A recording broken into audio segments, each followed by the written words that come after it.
Hello, hello, there we go. Well, thank you, everyone. We've been doing this for a while now, this Since course. the first one, I think. Yeah, since the first one. So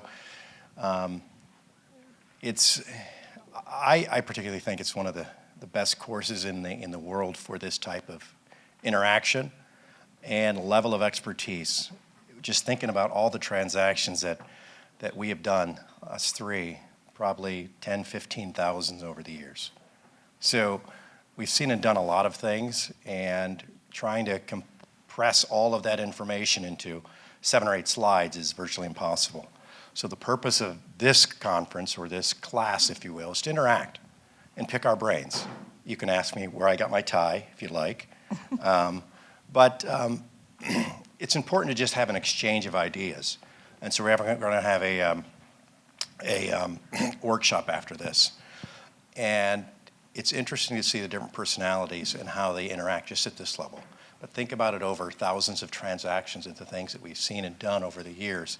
And we're here because we think it's a great program, but it's an opportunity for to exchange knowledge and ideas. We're always learning.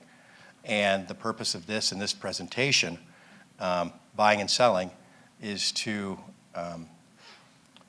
give you, I'd say, best practices at a very high level, because you've got various brokers and other folks in here that have done so many different things. We're not going to cover everything, but we are going to try to hit the key areas. And remember that every type of transaction, it's about personalities and people. And they cover the entire spectrum. And so when you look at these types of bullets and questions, think about the personalities and the people behind them. Because one deal could go through with different people, the other deal will collapse. But it all matters about the people. And so in this presentation, we're just going to be very interactive and switch amongst ourselves to different slides. And so what we're going to do is, wait a minute. Just push that. So we're going to talk about basically, I should know this, right? Transaction fundamentals. I'll move over here. We're going to talk about the basics of the presentation. We're going to talk about transaction fundamentals. So Oliver's a broker. He's going to discuss a lot of the beginning stuff. Then we're going to go into essentials of LOI. Aoife, you want to do that one? Sure. All right. This is how we plan. And then long form versus short form, negotiating the deposit, escrow, and the purchase and sale agreement, and getting deals to completion. Again, it's all personality and how you interact with each other, but also understanding the deal terms and conditions, the aircraft. It's something that takes, you learn over time. So, am I pushing the, what is this for? What is this for? All right, so Oliver, I'll pass this on to you. Thank you very much. Hey everybody, I'm Oliver Stone. I'm with L'Equilibre Aircraft. I'm an aircraft broker based in London, and we help people all over the world buying and selling airplanes. I have a bit of an inferiority complex now. David said 10 to 15,000 transactions. If that were me, I'd be on the beach long ago. You wouldn't have seen me. So, but hopefully I can give a little bit of insight as to what goes on with these things. And before we get into the details here of how letters of intent work and purchase agreements go back and forth, and the actual mechanics of a deal, I thought it'd be good to take a little bit of a step back and look at what happens on some of the things before you get to the mechanics of a deal. All right.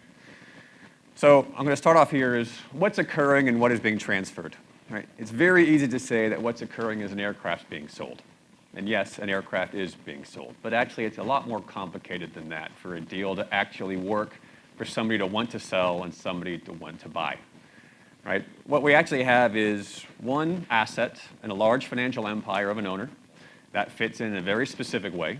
Right? And that is usually in a jurisdiction which has nothing to do and is a totally different set of rules and regulations to the jurisdiction in which it's operated. Okay? Removing those from that financial structure and that operational structure then has to go to a new buyer who has to fit it into their financial empire and into their chosen country, into their operators' regulations. Right? There's a lot of mechanics involved around that, right? There's tax deadlines, there's operational requirements, there's the needs of different regulatory authorities, some of which are very easy, some of which are the exact opposite. You have to make all these things come together with both buyer and seller before anyone's even going to get to the point of doing a deal. Okay? What else is being transferred here? So again, an aircraft, yes, but aircraft are extraordinarily emotional concepts, right? Europe is very different from the US. It's very rare to find public companies in Europe that own an airplane. By and large, the vast majority of people in Europe that buy or own a plane are high net worth individuals that have a very, very large private company, but this is still a personal asset. As a result, it's a highly emotional asset, right? In my career, I think in the last 23 years and the not 10,000 deals that I've done, I have never met someone that needed to own a plane. I've met many people that needed to fly privately. I've never met anybody that needed to actually own the asset. What that means is this is treated as a luxury good, right? People don't need to own a plane, they want to own a plane. Want is a very different category to need. And want means that deal will go forward as long as the pain in the neck that you go through in the transaction is less than the emotional desire to actually own that plane, right? If you lose sight on that fundamental premise, you will lose sight of your entire transaction, right? This is a very, very emotional thing. And keep in mind, for most people, they decide to buy a plane because of a liquidity event. Sold their company, sold an asset, company went public, big bucket of cash shows up. They say, I want to own a plane. Generally what that says is emotionally, this is a reward for hard work, right? And it has to fit the transaction itself, not just the airplane, but the whole transaction has to fit into that mindset of this is a reward, this is a luxury, this is something I've worked for 35 years and risked everything multiple times to afford this one point, okay? This is the thing we're going to come back to time and time again. It's the same thing with a seller. By and large, every deal we do with a seller is because of another liquidity event. Generally, a big maintenance bill is what triggers it off.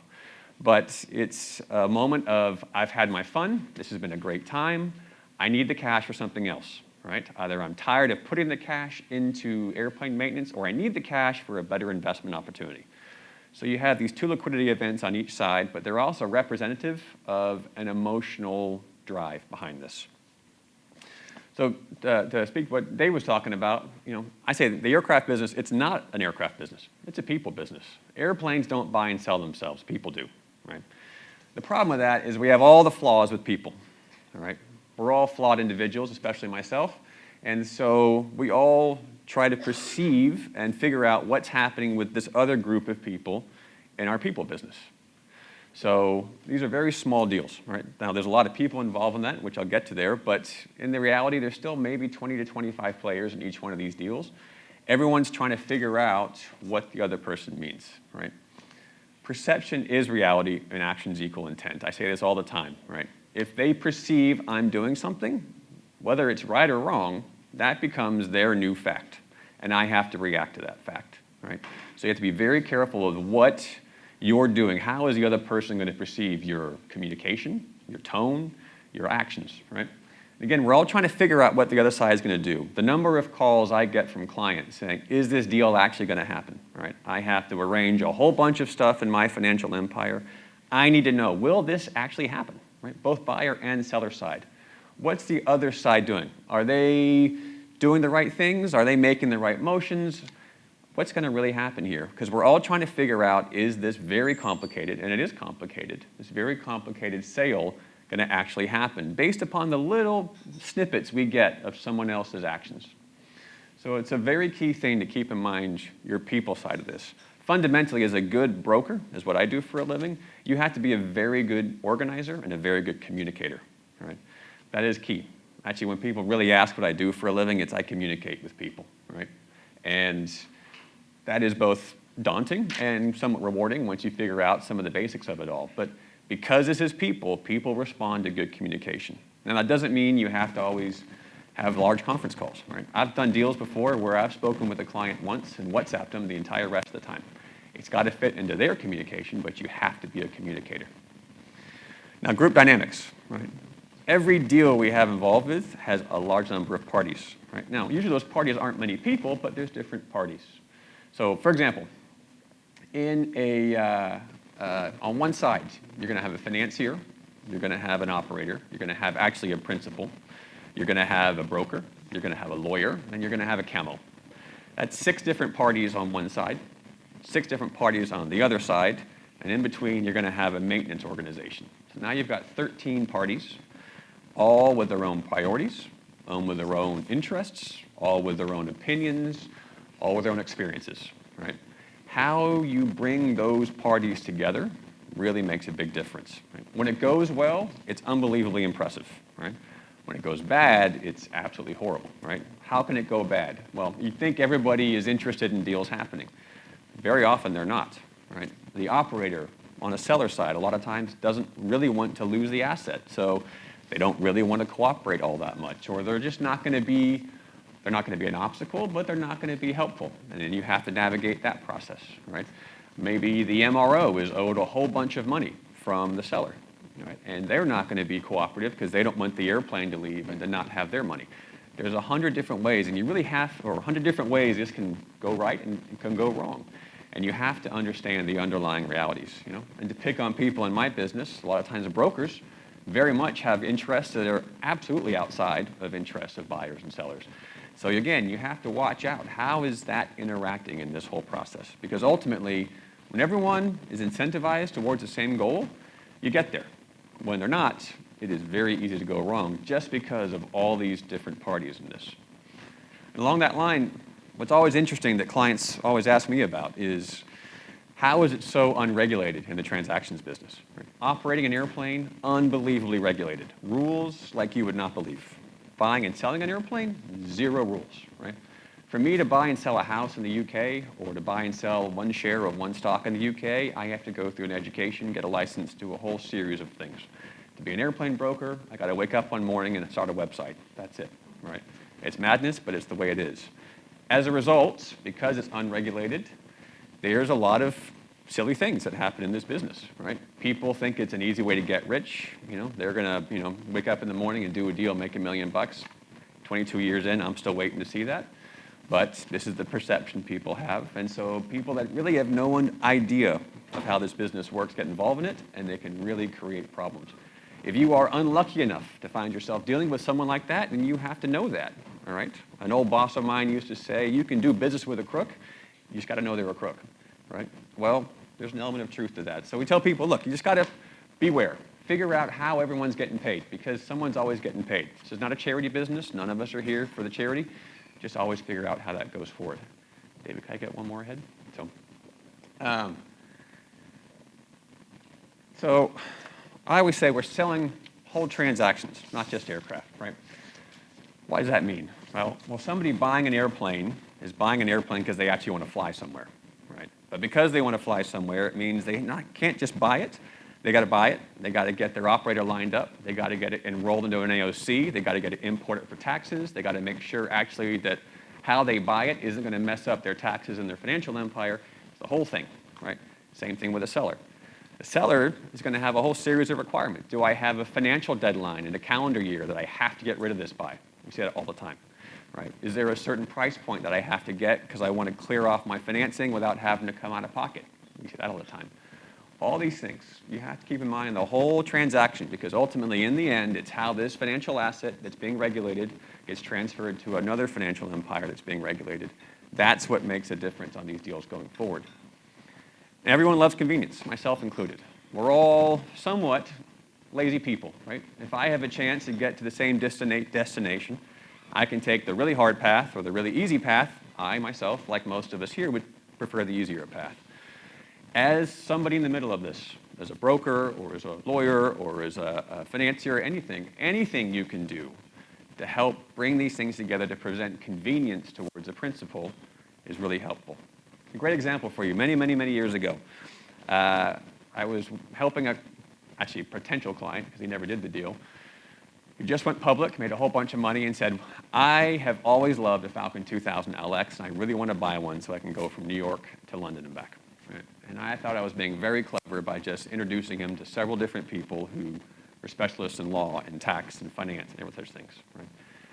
I didn't make it convenient for him. Right? He had 15 different phone calls, and he left there with so many questions in his head. He just called up and said, look, this is just, I don't want to deal with this. This is too complicated. I just wanted to fly in a pretty airplane that had my tail number on it. Everything you're talking about sounds complicated. I learned a painful lesson convenience, right? You need to help them with these things. You need to help them understand how to make this process go forward. You have to show them that there is a way to make it convenient and there's a way to make it hard, right? But convenience really, really helps with that. So, as always, different people have different perspectives, right? If you're a buyer or seller, how does that figure out? Well, generally, as a buyer, I want to be as thorough as possible because everything I do in that transaction, I'm going to live with for the next 5 to 10 years. Right? As a seller, you're getting out. So your number one key is how do I minimize the cash flow out, get this done as fast as possible, and then it's no longer my baby. So both of these have different approaches towards them. As a seller, how do you handle that with a pre-purchase inspection, right? How do you handle that? How do you make it as easy as possible, as fast as possible to get it off of your books? Because until the day you get rid of it, the bill's still rolling, right? And to put this in perspective, large cabin airplane just sitting there on the ground doing nothing is going to cost you about $1 to $1.5 million a year. So every month is another 100 to 110 a month going out the door, just sitting. So your perspective as a seller, speed, right? Your perspective as a buyer is whatever maintenance problems I might find, whatever I don't look at, I'm going to find in the next inspection. It's going to cost me X hundreds of thousands of dollars in downtime. So perspectives are very key here. And lenders. Everyone likes to make fun of lenders, saying they're very difficult. Lenders actually are the ones buying a plane when there's finance involved, right? Most financing deals, the buyer puts down 20, maybe 30% at the most, which means the lender is putting 70 to 80% of the money in. Right? They're actually the buyer of that plane, and they should have their own series of requirements, their own ways to perfect their interest in the airplane. They're very key. A lot of people overlook what the lender needs in a transaction until very late in the game, and then they actually bring them in and say, what are your requirements? And it is a guarantee they will be very different requirements than the deal you've already negotiated between a buyer and seller. So we tell people, if you have a financier, learn very quickly what is it that they need, right? Because they all have their own rules as to when they'll fund, what documentation they're going to need. Do they need originals? Do they care? Do they need things notarized and apostilled? That's a whole other ballgame, but we see that frequently with cross-border deals. You need to know these things in advance because they all take time. Now, expectations management. This is a key one. This is probably one of the things I've learned over the years is the single most important thing you can ever do, right? Manage expectations properly. So here's a fun little exercise today, right? This is hypothetical, not going to happen, but let's just say I gave everybody here a 20-pound note. I said, you know what? Take that 20-pound note, think about the drinks you're going to buy at the bar, or the lunch you're going to buy, or the movie tickets you're going to go, whatever it is. Put it in your wallet, enjoy that for a while. At the end of the day, I came back and said, I'll take that 20-pound note back off of you, and instead I'm going to give you a 5-pound note. Almost everybody here would feel like I'd just taken 15 pounds from you. Now, reality is you came out of here 5 pounds richer than you walked in the door. Happy days. Almost everybody would feel mad that they had lost money, right? That's expectations management for you, right? Whatever you say, you now have to actually make come true. And those are very different elements, right? And whether that is in the very early days of telling a client, this Global Express is going to cost you X per year to operate, right? Now that has to come true. Whether it's saying this airplane will go this fast or carry this many people, or the maintenance bill won't be this big, or we can get the deal done in 20 days, or whatever it is, you have to keep in mind, if you fail to meet that expectations, people get upset. People get upset, that's an emotional reaction, and the whole reason they're doing this is an emotional want. So the more failed expectations that they meet, the more likely they are to say, this isn't what I thought it was, I'm out. So this is a really, really key point of this process. One more. Other way. There we go. So, your right team. Right? This is really important. And again, when the team works well, it is a really impressive thing to watch. We've done some incredible deals with good people involved, right? You have to have all these people there. Know who you're dealing with. Know how they work. We all have people we've dealt with before, and it's a really key thing to go through with this, right? You also want to make sure, like, is this actually doing what it's supposed to do, right? What does this person need to do? So if you have a CJ2 and a buyer, for example, I have a CJ2 for sale. If a buyer comes to me and say, I want to fly my CJ2 from London to Dubai nonstop, we shouldn't do this, right? Because at some point, someone's going to tell them it's not going to do that, and we've just wasted a whole bunch of time and effort doing a deal that won't happen, right? So we just be honest with people, open about what they want. Now, when we're selling airplanes, I tell folks, people buy airplanes for one of two reasons, right? And it's always love. They either fall in love with the airplane because there's something remarkably unique about it. It's low hours, it's great maintenance, great Wi-Fi, beautiful interior, who knows what it is, but there's something unique. If there isn't, they fall in love with it because it's cheap. That's it. So what we tell people is, be very honest with yourself. Does your airplane have that unique attribute, right? Now, every owner says, yes, it's mine, right? But in reality, no one cares. So you have to ask it, does it need interior work? And you'll know it pretty quickly. Does it need a paint job? Does it have any great maintenance to it? Is there anything along that line that says my airplane sticks out from the other 30 airplanes that's for sale? And if the answer is no, you're in the other bucket, which is it's got to be a great deal. But that's it. I've never seen somebody move forward with an airplane if it didn't fall into one of those two elements, right? And again, back to expectations management. If you tell somebody before they come see an airplane you have for sale, this is the single most beautiful airplane you've ever seen, you're going to find nothing wrong with it, and they show up and the paint's peeling off and there's a tear in the leather, you're done. Because their expectation was this and you delivered this, right? And again, this is an emotional thing. So when people get disappointed, it doesn't meet that emotional reward section of where this is buying into, and they fall out. We tell clients, again, know your airplane. Be very honest with yourself about this. You'll know your airplane better than others. But this also comes down to things that we'll get to in the contract, right? One thing we're telling a lot of clients now is, what doesn't work on your plane, right? Because if it doesn't work and you walk into a contract saying it will work, you're going to fix it, right? Whether it's the microwave or it's the Wi-Fi or it's the fridge or it's all these other things, you're going to end up fixing it unless you've told somebody it doesn't work. So know your own plane. Again, with perceptions, perceptions are reality. So this is incredibly important on viewings, whether a buyer or a seller. Great example for you.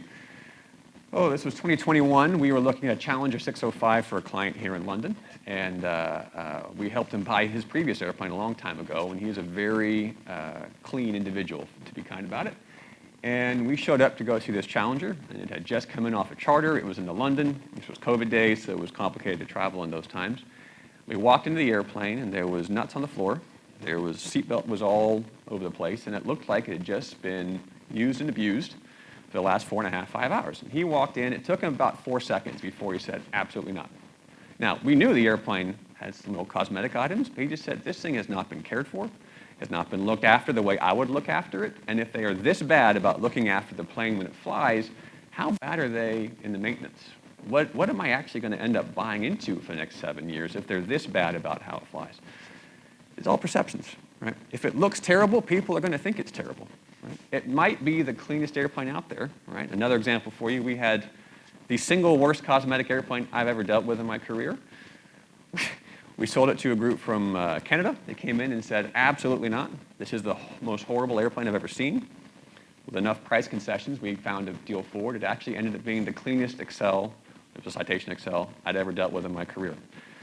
But it took a lot of work to get over that perception of poor care, right? So it's a very real issue. So,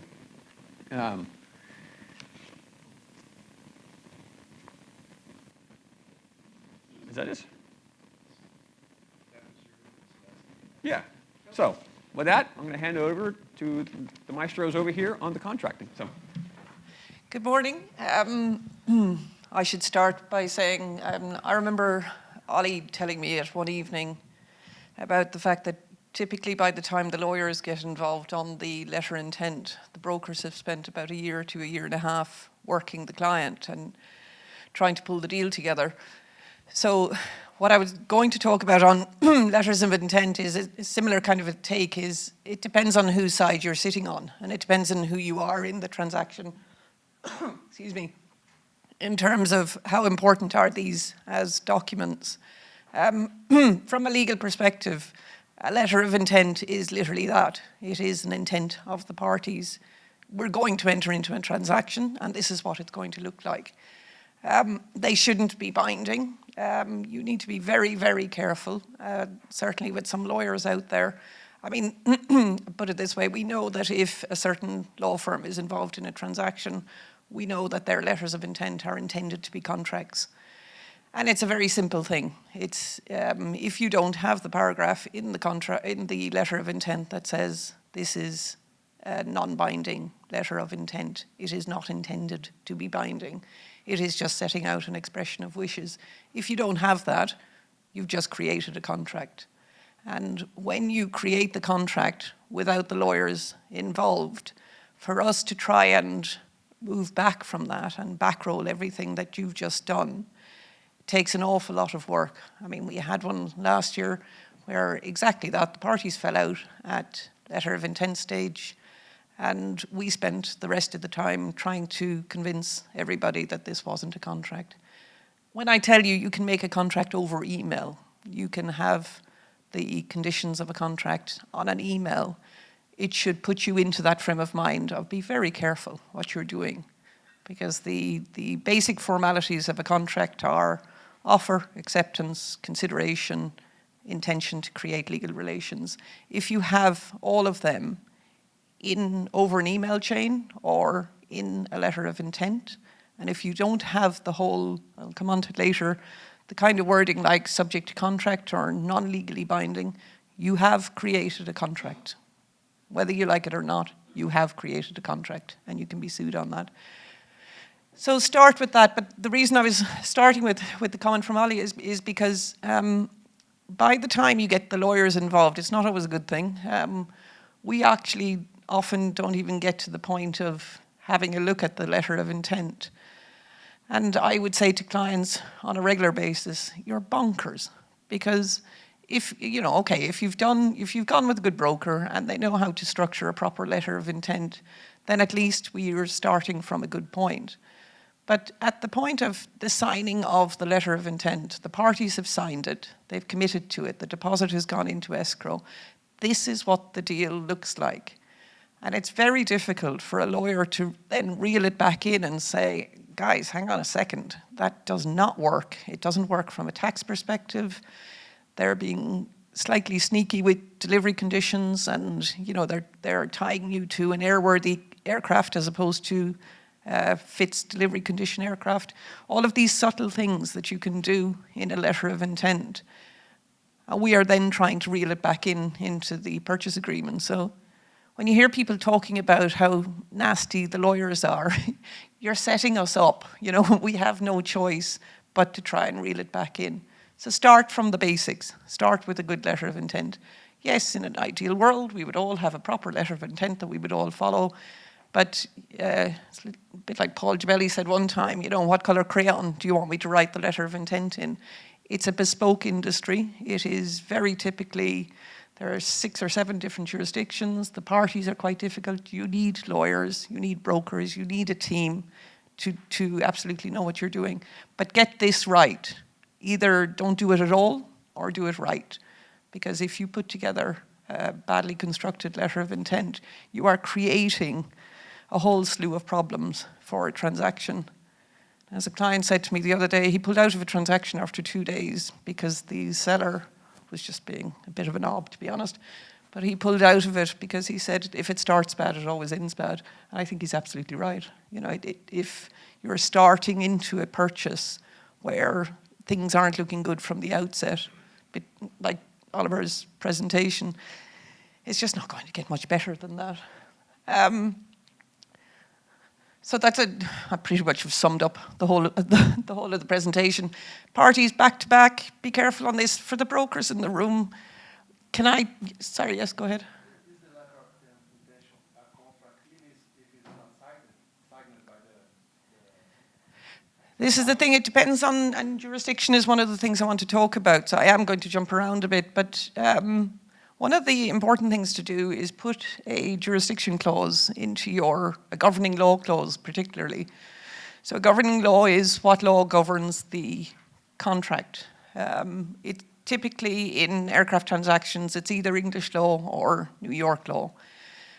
And there's very good reason for that. Eddie Gross and myself have had lots of debates over the years on which is the better one. Obviously, it's English law, coming from an Irish person.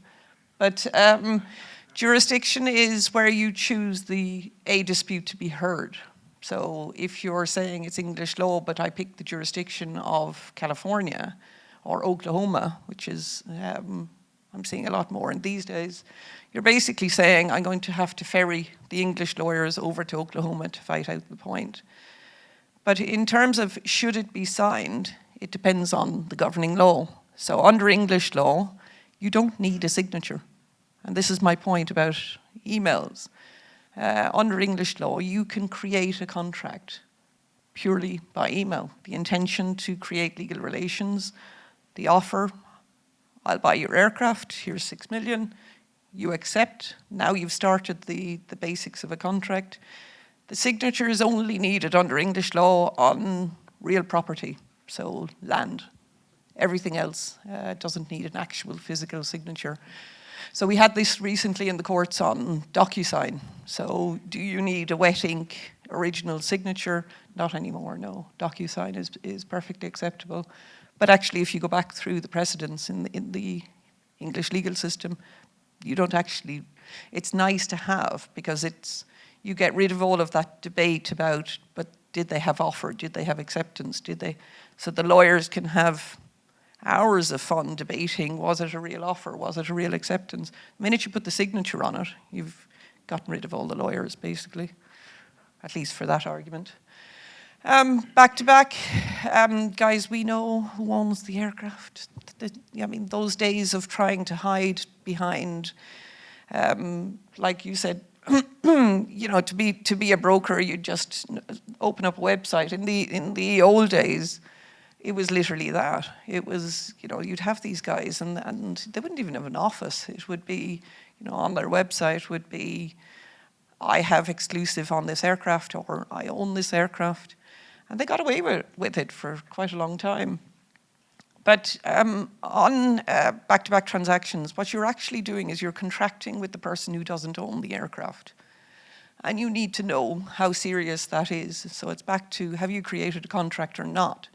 Because if I'm buying from a broker, so for example, the broker says, I am selling on behalf of my client, couldn't possibly tell you who the seller is because that's high-class secret and, you know, we'll just about give you the serial number, but we can't possibly tell you who's behind it.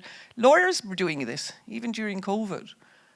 Can you tell me who the actual UBO, the ultimate beneficial owner is? Sorry, no. Can we get KYC? Can we make sure that we're compliant with Russian sanctions, for example? No, we can't tell you. We don't share passports and it's all GDPR and it's all good reason, that reason. We need to know. And we need to know who owns the aircraft. If you're doing a $40 million transaction, of course we need to know. So in the back-to-back transactions of old, I think they're gone. This presenting an aircraft as if you own it, but you actually don't, and you're trying to basically say, I'll take the buyer's money and I'll give it to the seller, and I'm going to make my couple of million in the middle. Those days are gone because there is too much, I think probably Russian sanctions were the death knell for back-to-backs. Because now everyone, everywhere, you have to have KYC. You have to know who you're dealing with. You have to know who the seller is, who the buyer is. You have to know where the money is coming from. But also, I mean, it's not that difficult to find out. You give me an aircraft serial number. At this point, sadly in my life, I could probably tell you off the top of my head who owns that aircraft because there's not that many out there.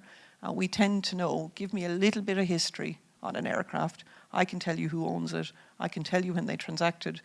But even if my memory is shot to pieces, I can go on the international registry or I can look at things like CAMP. We can find who the owners are. We've had to have the ability to do that. It's a totally different topic in terms of title registers, which, you know, I can bore you with later, but we can find out. But from a construct perspective, the parties you put on the letter of intent, be careful. If you're dealing with a broker and they haven't at this point told you who the seller is or who the buyer is, be careful. They should be telling you this by now. And this rubbish of, well, it's all highly confidential and we want to make sure that the buyer is committed or the seller is committed before we get into the transaction. Rubbish, guys. It's a $40 million transaction. We wouldn't be at the table if we weren't serious.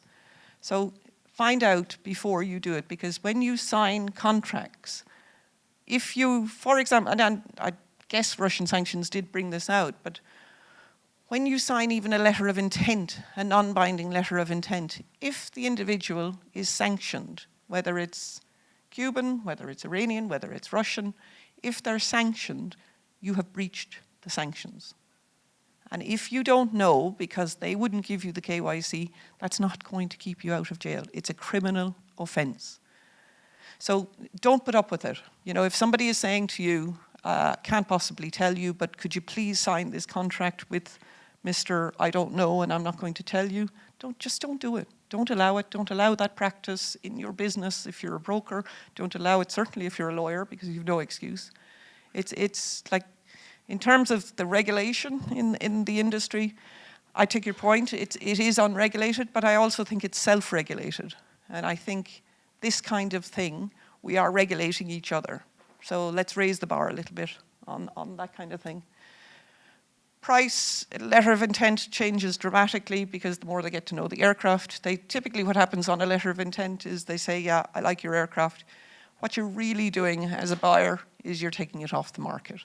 So go down to the end of the letter of intent, and where it says this letter of intent is non-binding, look for the paragraphs that they take back out again. They say it's not excuse me, it's non-binding except for the clause on deposit, exclusivity, and confidentiality. They're typically the three that you pull back out again. You say the rest of it's not binding, but those three, they are binding. And the reason you're making them binding, and when you see that down towards the end of the contract, go back to those clauses, because it's the entire clause is binding. So if the deposit clause, for example, says 500 grand, put it into Oklahoma, one of the escrow agents, and it goes on to say, and then the deposit is refundable on execution of this letter of intent, or non-refundable on execution of this letter of intent, that's a contract. The deposit is now non-refundable.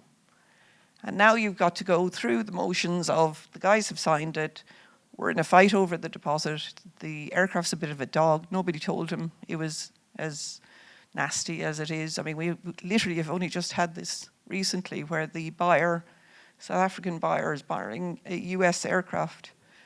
And it's a nasty aircraft, nasty, nasty. It's the interior is awful, everything about it is awful. They were hiding documents. They pulled Form 337s. I don't know if you know, if 337 is basically a document in the records that says there has been some major damage on or repair on this aircraft. And they were pulling them. They hid them, took them out of the records. So we were asked to get involved to literally just for the buyer to get his deposit back.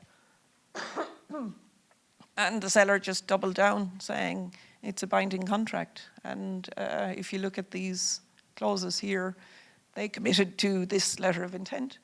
And they're basically saying in this deposit clause, they agreed that the deposit was non-refundable. So it's a back and forth. It's a fight. Price just changes. They do the letter of intent. Parties get committed. Price you try to commit to.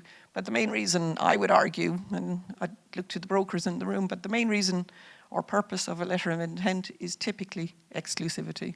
Get it off the market. Commit to a price, but get it off the market. And certainly in the COVID days when the market was particularly bonkers, that's what we were doing. So exclusivity was always, you need to give me 2 weeks on this. I need to go and kick the tires, have a look at the aircraft. We need to try and commit an inspection facility for a date. But that's what you were doing with the letter of intent. Deposit I've talked about. Pre-buy inspection.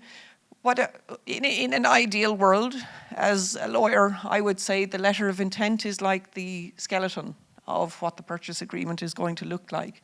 Not always, because it entirely depends on whether you've got a good broker on board or not, in terms of have they structured it in the right way. But be careful on that. And you know, the next slide talks about, should it be an 8-page letter of intent? Should it be a 1-page letter of intent? You don't need 8 pages. That's what the purchase agreement is for. What you need is just, what are you trying to do at this particular stage of a transaction? I want to commit the buyer, I want to commit the seller, I want to agree on the price, and I want it off the market. That's all you need in a letter of intent. I mean, these 8-page letters of intent, they're contracts. You know, that's the point at which now you're really starting to engage the lawyers, you're starting to really engage on legal fees. You know, get to the first stage first, go kick the tires, now instruct and carry on with your transaction. Again, things like buyer rejection options, no place, I would argue, in a letter of intent. Buyer rejection, and here's where we can have the big old debate about cookie cutter contracts and is AI going to take over the world and replace the lawyers? That tends to be quite bespoke, but I would say at the very least, a buyer in today's world on a committed transaction, you very rarely see the ability to pull out for no reason. A rejection is typically, I don't want to buy this aircraft because it's a dog. Well, okay, how did the lawyers describe the aircraft is a dog in legalese? It's typically the kind of wording that you'll see is things like buyer may reject for significant findings, material damage, material corrosion. And what we mean by that is it's so bad that the history of it it's like buying a car. That the history of it is so bad, nobody wants to get themselves involved in it. Or usually what ends up is you go back to price and you say, well, hang on a second, you never told me you had, this is a very real example that I'm going through right now. You never told me that you slammed the aircraft into the ground, broke the landing gear, and literally compromised the whole structure of the spine of the aircraft. And they took the 337 out of the records. We found out afterwards. I'll give you the serial number just to tell you, be very warned, this is a very dangerous aircraft. But that's what you're looking at in that kind of section. I would say buyer rejection options, you could probably have that in the purchase agreement. You don't need it at this point. In the LOI, you would still have the visual rejection.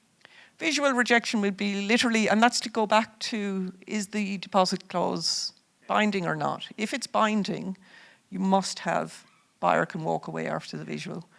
If it's non-binding, you can just say, listen, I'm bored of you now. I don't want to carry on. You'd have to be suicidal to make a deposit binding under an LOI. You should see it.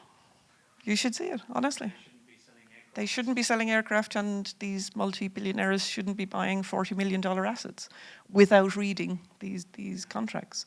And I mean, Dave will tell you, we get involved typically, it's a good day when I'm given an LOI because I'm like, oh, great, don't sign it just yet. Let me tweak it. That's what I'm catching, is that kind of thing. Wasn't that a symptom of COVID? No, that's been going on for a long time.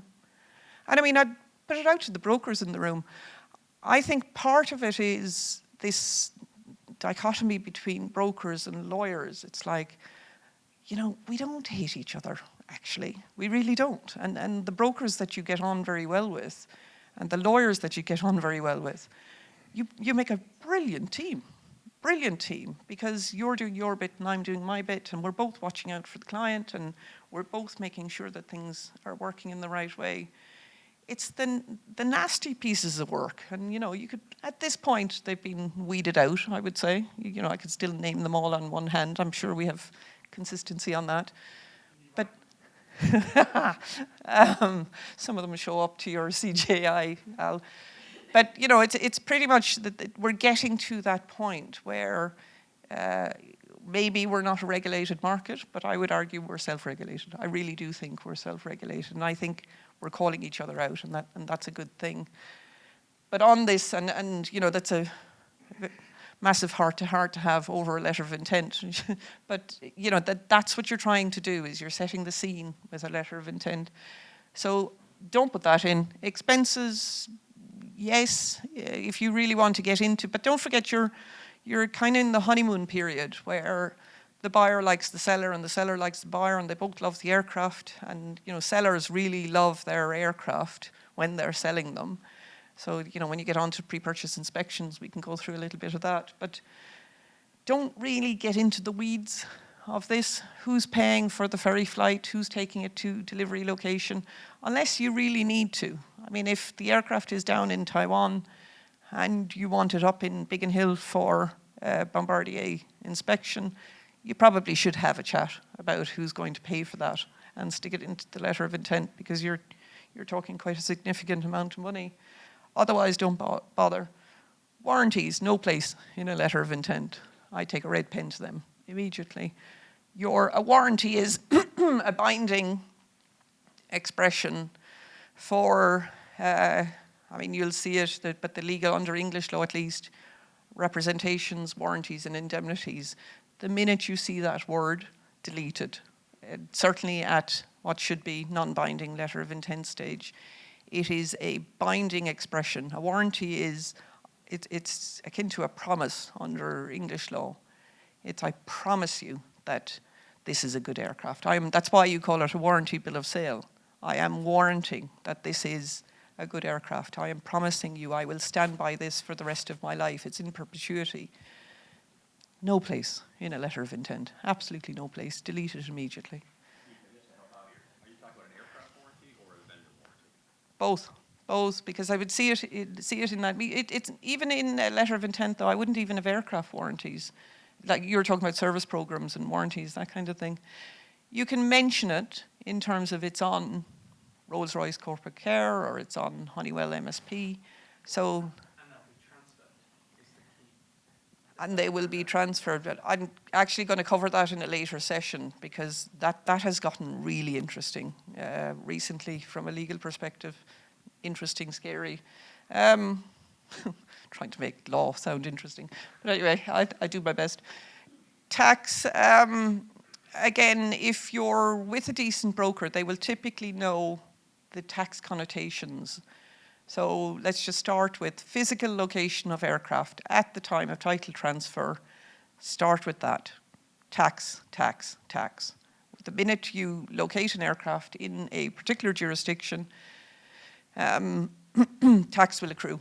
And it's up to you to figure out with the tax advisors and the lawyers as to whether it's a good jurisdiction. So in the States, for example, you have flyaway, 10-day flyaway. It can be in Texas, for example, and if you fly it out within 10 days of passing title, then there's no tax. You can put it into California, pay, I think it's $300, something like that.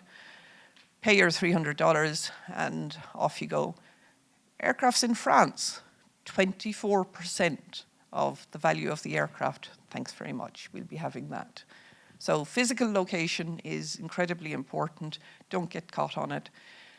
In a letter of intent, again, I would say if you have to put it in, probably because you're starting to talk about the pre-purchase inspection, where is that going to happen? We don't typically, as lawyers, we don't like to move the aircraft after the PPI, because the moving of it creates risk. What if, and we do think like this regularly, what if the worst happens and some kind of a disaster or red light goes off en route down to the delivery location? Who's taking that? Is that seller? Is it buyer? Should be seller. It's still seller's aircraft. Seller thinks, well, you've just done an inspection. Facility said the aircraft's perfect. Now you've got the red light en route. So you're starting to get into the kind of the cobweb that is forming in a lawyer's mind. We don't just see the word tax. We're thinking, well, physical location, delivery location, inspection location, supply tax. We very rarely think about corporate gains or capital gains tax. Only once, actually, during COVID, where a client bought an aircraft for 6 and sold it for 8 about 6 months later. It's only once in, I think I'm coming up to about 25 years doing this now. Typically, they tend to depreciate quite heavily. Jurisdiction I've talked about. I think I probably can gallop through the next slide. I'd say I've probably done a long form versus short form. You've probably gathered by now I'm not a fan of the long form letter of intent. I think it's a waste of time. You're basically spending a lot of money on lawyers negotiating what ultimately should be a non-binding contract. Move on, guys. Get your basics done. Get into the purchase agreement. Get them committed and get the aircraft into the inspection. So don't waste your time on negotiating big, long letters of intent. escrow agent, I think Dave is going to talk about that. The choice of escrow agent is very important, not least logistically. Trying to do a deal with China out of the UK with an Oklahoma escrow agent. There goes your early mornings in bed. It's the time zone of it is particularly interesting. We all, for years, have gone to Oklahoma because that's where the escrow agents tend to be based. There's a market out there. I mean, if anybody is looking for a new market, for the love of God, create an escrow agent here in the UK. Spoken about this delivery process again. All of these things, delivery condition. We'll probably get into that more on the APA. There is a basic level of condition an aircraft should meet. Stop fighting us on it. The aircraft should not just be airworthy. The systems should work. If I'm spending 22 million on a Global, for the love of God, the microwave should work. And if it doesn't work, fix it. If I'm spending 6 million on a Global and it's a clapped out, should be parted, okay, now I'm going to entertain your airworthiness point a little bit more. But when you're at a level of expectation and reality, that's what we're catching in delivery condition. Airworthiness means it just about flies. Airworthiness determined by an inspection facility with a release to service is not airworthiness. Check your definition of airworthiness. That's just the facility says, we were told to do a job, we checked it, and we released it to service. They have to check the airworthiness, but it's not the same thing as what the regulators say is a basically safe to fly aircraft. So check it all. But as I say, this is, again, you can see why these kind of considerations are not really relevant at the point you're just trying to commit two people to a deal. That's the APA stage. That's when you're really getting into the nitty-gritty of it. And if you're a broker, you should be thinking like that, because now they've committed. Now they're starting to look at the aircraft. They're moving it into the pre-purchase inspection. Everybody's a little bit more pregnant. They're all a little bit more committed on the transaction. So when David and I start getting into a purchase agreement, the reality is we've done it so many times together, we know what the other person is going to say. There's no point in me putting a dumb purchase agreement in front of better price. He wouldn't do it to me, I wouldn't do it to him. What is the point? But don't get them committed on the letter of intent. Move on, move on, move on. Keep moving your transaction forward. Last one is subject to contract. We all suffer from this. Subject to contract / contract denied is, I think it's just an English law term. Do you guys have it under New York law? What it means is basically this isn't a contract. So typically you see subject contract / contract denied. I am just putting what I like down on paper. It's not a contract. You probably should have this on your heading of your letters of intent. People don't like to put it there because it gives the wrong impression of, well, are we in contract, are we not? So, I've talked to brokers about this over the years of you really should put this in because it will give you the protection of this is not a binding contract. If you don't do it, it gives the wrong impression. We kind of want them to feel like they're committed. And I'm like, but they're not, because they just go down to clause 11, which says this is not a binding contract. None of them ever really read that far, Aoife, so, let's just not put it in bold block. If you don't have subject to contract, make sure you have the non-binding clause, otherwise you're creating a contract. That's it. Okay, thank you. I'll do the next two slides. And so the understanding how these transactions work, I think, is a lot of strategy in large part. So you're looking at what the paper says, but you also have to understand the parties. And so one of the things we do, and as Aoife mentioned, we've worked with many of the folks in the industry over and over again. When we typically get a transaction, I look at the parties, I understand, we do background searches of the other side with the seller buyer. We look at the broker. We ask how desperate the broker is. have he or she done a deal in the last few months or years? If the broker hasn't done a deal, then they're more motivated to do the deal, and you use that against them and say, look, we know they need to do this deal desperately. They're going to be more likely than not to advise their client to pursue a transaction. Similarly, we look at the other party. Is the other party desperate? Is there a reason they need to sell? Is this a former Russian aircraft? Is it tainted? Like Aoife said, there might be some history there that we discover. You have to think like these transactions are more chess than checkers. You're looking 3 or 4 steps ahead. And so when you're doing these transactions, ask yourself, what's important to each party and how can I use that for my client or against the other side? You don't necessarily have to be Machiavellian, but you have to negotiate seriously because there's a lot of dollars involved. If you look at the time spent on each one of these steps, it can be considerable, but I think one of the biggest mistakes is not, as Eva mentioned, not having an attorney look at the LOI, because when we get a signed LOI and looking like, oh my God, what the hell is this? We're kind of stuck. You can say non-binding and subject to contract, but at the end of the day, if you come with an APA and say, look, we need to change this, it's going to create a lot of bad blood between the parties, and the potential to walk is significant. So, we play the hand we're dealt, and if we get a signed LOI, we're going to deal with it. But if there's things in there that I have seen, I said, look, you just can't agree to this. You can't close in this location. You'll get whacked with about $3 million worth of taxes. You'd never do that. So sometimes it's better to walk away, stick with an LOI. That's a bad, awful agreement. The thing about Oklahoma City, and we'll talk about this, negotiating the deposit and escrow. So if you look at the time requirement for this type of each one of the steps of the transaction, this probably takes experienced people probably 2 or 3 minutes. What's the deposit? We'll go $250,000. We'll go 500,000. You look at the deal and look at the size of the deposit. Is this something that would force the parties to proceed? As a seller, you always want a high deposit. All right, you want to lock them in, and you want a shitty jurisdiction, or I shouldn't say, you want an unfavorable jurisdiction like Oklahoma City, because there's no one here from Oklahoma City.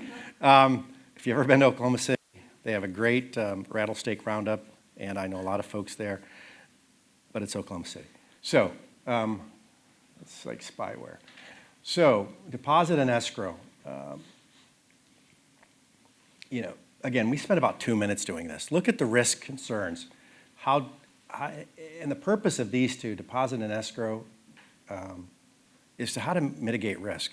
I, for the life of me, can't understand why the Europeans or other areas of the world don't have a flourishing escrow agency. I just don't get it.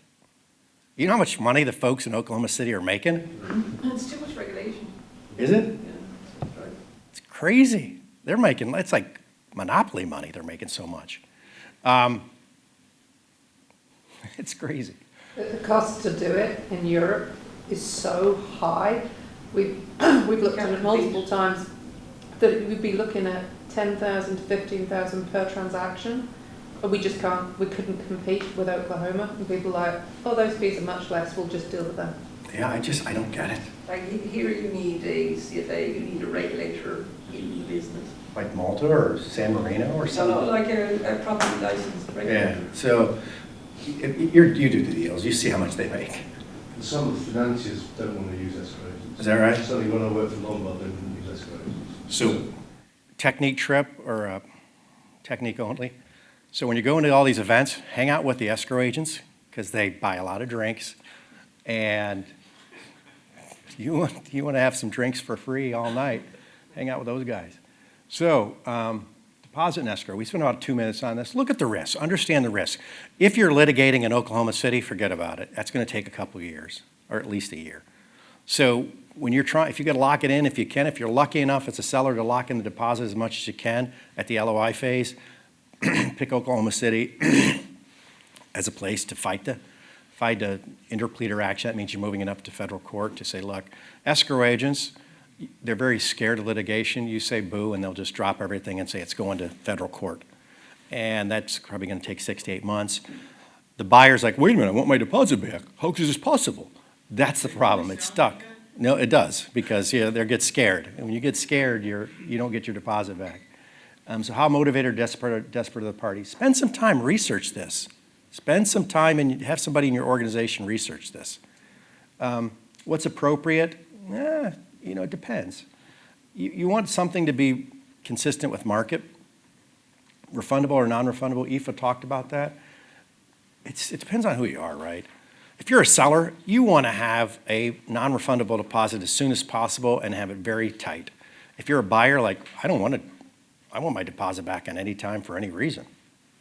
Liquidated damages or penalties, again, it depends on which side you're representing. Sellers want very harsh terms and conditions, so you can't back out of a deal, which is great. Buyers, nothing. I want to walk away for any reason whatsoever.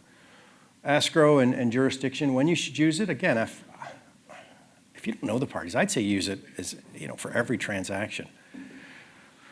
When you send the money directly, and I'm working on a deal now, or I'm representing the seller of three 550s, I'm going to say, let's not use escrow and send the money directly to the seller. The seller's like, hey, it's great. What happens if something goes wrong? You don't get the money back until you have to. So that's what you think about when you do these type of transactions. It's unique circumstances there. Jurisdiction, again, you spend very little time knowing it. The beauty of having somebody who's experienced is that you know all the jurisdictions and you understand how difficult. Jurisdiction is relevant for one, what time of the year is and where you're located in the winter, and two, how difficult it is to litigate there and how much does it cost, because all those are strategic things you have to think about. Escrow agreement, intended purpose for reality. I rarely use an escrow agreement. Some people use long escrow agreements. I rarely use it because I just have, an addendum. IATS puts a two-page terms and conditions in their agreements. You can use it, and certainly I think Europeans use it more than the U.S. We just don't use escrow agreements that often. We just rely on rely on standard terms and conditions because it's litigated so infrequently in the States. Next slide, please. So aircraft purchase and sale agreement. And if you guys have any comments, Oliver and Aoife, while I'm going through this. So this is the meat and potatoes. Long firm versus short firm, you go back to, you already negotiate a long form versus short firm. I had some clients or some deals where you just take a long form and turn it into an APA. A lot of it should look like an APA because it's the meeting of the minds. If you want to set some bad faith or some bad feelings among the parties, completely change the APA from what was in the LOI. Like, what is this? We're not doing this. So the purchase agreement is something you spend a lot of time on. Typically 3 to 5 business days after you sign the LOI, you should have something to the other side. It should be as comprehensive as possible because it includes everything. And I tell clients and others, if it's not in the APA, it's not happening. Absolutely. I'm not going to include it. So after APA sign and you get the situation where, hey, we forgot about this. Yeah, you forgot about this. We didn't forget about this. We're just not going to put it in there. And so you have to work with the other side. And if it's something that doesn't hurt you or it doesn't have an adverse effect on you, don't add it. So basically, it's an agreement to sell relevant to the market, relevant to the aircraft in the market. You're not going to have a 30-page APA for Cessna 172. You're really not. Or an older aircraft. You're really not. And so this one just kills me. Avoid the broker's offer to use prior agreements. Some brokers are great and say, look, just draft a market agreement based on the terms and conditions of our transaction. Others will, they've got a portfolio of 40 or 50 different transactions from their last deals and say, hey, can't we use this one? Because this was another 550 or this was a Cessna. No, you can't use that because the terms and conditions are always different. And the fact of the matter is, lawyers are barred. They have professional responsibility. They get disbarred. They get sued if something goes wrong. And some brokers have no risk or liability if something goes badly. So think about that. The template is the LOI, but again, it was subject to contract. So if you want to make changes to the purchase agreement, you certainly can, but understand the consequences. If you're dealing with this, imagine yourself if somebody told you, well, hey, I agree to this. And then when you see it in the purchase agreement, and it's completely different. Like what kills me is the delivery conditions. When they actually hire so you get somebody who signs an LOI and then gets aviation counsel for the purchase agreement. And the purchase agreement looks completely different than the LOI. That kills me. I'm like, what are you doing? No, you already agreed to this. So we spent a lot of time going through and negotiating a purchase agreement that really didn't look like anything from the LOI, and they say, well, hey, well, it wasn't subject to contract. I go, hey, but that's what you agreed to, so if you're not agreeing to this, what else do I have to worry about? But the APA must be comprehensive. It's got to include everything. If it's not in the APA, it doesn't happen. Timing, that's very important. Particularly at the end of the year, for tax reasons in the United States, you're taking bonus depreciation. You still can take up to 80% this year, 60% depending on where you're at. So if somebody wants to take a huge bonus depreciation benefit at the end of the year, you got to be able to close on time, understand what the impact is for depreciation. Deposit refundability. I've had deals fall apart and stick together because of deposit refundability. If you're a seller, you want to lock them in as soon as possible and twist the screws and scare the shit out of them if they try to walk away. And what I do, and I suspect others do, is you're calling up Joan, you're calling Kirk, you're calling the escrow agents and go, I'm getting the feeling the buyer is getting a little spooked here. Just let me know if they try to call you, if they call you and try to pull back the deposit. We're always thinking 4 or 5 steps ahead. So by the time they actually call, you're like, I bet you called them, didn't you? Make sure understand crystal clear what it takes to get the deposit back.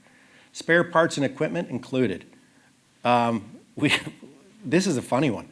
So you're doing a deal, and you went and did a visual, and you saw all these lovely spare parts and equipment sitting there, and they're selling the plane, so they're liquidating everything, and you go to closing, and you ask, okay, well, where's all the spares I saw at the visual, and where's all the equipment? And we sold that. We sold that on eBay or wherever else. I mean, it's, but I thought they were included. No, it's not in the purchase agreement. And so what'd you do with the tires? We sold them. Or we sold them to somebody else at the airport. It's got to be in the agreement. If you don't have those listed, and it's very easy to miss, they're not going to be included. Delivery condition and delivery process, it's got to be in there. And what happens if you say, look, we're going to close in, we're going to close in Chicago, but take delivery. I should say we're going to technically close in Chicago, but take delivery in a tax-free state. Let's say New York. You fly to New York. So you close in Chicago, but had this last delivery flight in to New York. I had this happen one time, and I said, all right, fine. You want to do it. I wouldn't recommend it, but you can do it. So close in Chicago. There was an issue when it landed in New York, and my client goes, well, I'm not taking the plane. I said, no, we already closed in Chicago because you wanted the plane so bad. You said you were going to do that. We talked about that. Do you remember the consequences of this? And so that's the thing you have to understand. Understand crystal clear the process and talk about what ifs. Delivery condition. Make sure that you understand what that concept means from a legal perspective. Who's responsible to determine delivery condition? Ethan touched upon warranties and representations. For a seller, I don't want to make any warranties and representations about the delivery condition except for title. So buyers try to put in airworthiness or sneak in other things that would expand the representations and warranties. Never agree to that. I never agree to that if I'm representing the seller. Absolutely not. Maintenance condition, MSPs, ADs, SBs, pending maintenance, all of that stuff's, I don't care about it. It's just standard boilerplate until something goes wrong. Until there is an service bulletin that affected a lot of Gulfstream aircraft recently. There's ADs at the FAA issues that could affect, I don't know if EASA does these things. understand what happens and understand who's responsible for these type of things. We were doing some loans with B of A, and BFA's loan agreement says you're responsible as the lessee for all the SBs and ADs, and in the process of doing a transaction, it gets financing. But my client got hit with a $300,000 bill because they were ultimately responsible for that. So make sure when you look at the aircraft history, don't buy a plane that has a pending expensive SB, service bulletin, or AD. Make sure they're all done. If you're a seller, you want to stop at closing. If you're the buyer, you want to try to extend it maybe 6-9 months past closing. Reps and warranties, that's a big one because you have to understand what you're repping and warranting. And I'm seeing some attorneys try to sneak in, if you're the buyer, you're repping and warranting airworthiness. You're repping and warranting delivery condition. You never rep and warranty delivery condition because it's an airworthiness item. And so as a seller, I would say, look, this plane is, as is, where is. And so it's your job to find the issues. Now, you can't lie or mislead someone about documents like hiding 337s. You can't do that. That's a very bad thing, and that's unethical, and it's breach of contract. But it's your job as the buyer or your buyer's rep, and that's part of hiring a team, having a broker who either hires responsible people to understand what the maintenance issues are, and going through the inspection.